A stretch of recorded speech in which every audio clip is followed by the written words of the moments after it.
ایک انتہائی شرمناک و بدترین معاملہ سامنے آیا۔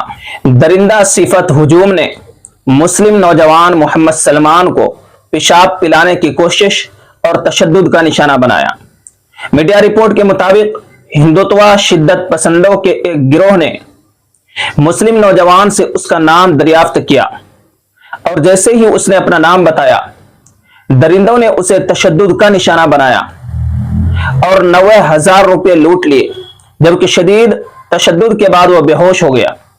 شدت پسندوں کے گروہ نے نہ صرف مسلم نوجوان کو شدت کا نشانہ بنایا اور اس کے پاس سے بڑی رقم لوٹ لی، بلکہ درندگی کا انتہا کرتے ہوئے انہوں نے سلمان کو پیشاب پلانے کی کوشش بھی کی۔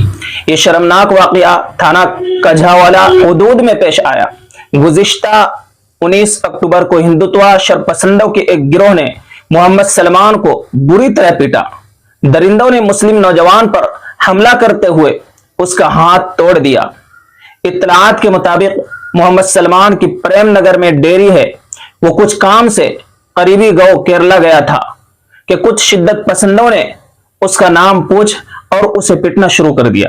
شدید زخمی حالت میں شرپسندوں نے اسے چھوڑ کر فرار ہو گئے۔ پولیس نے موقع پر پہنچ کر سلمان کو ہسپتال منتقل کیا۔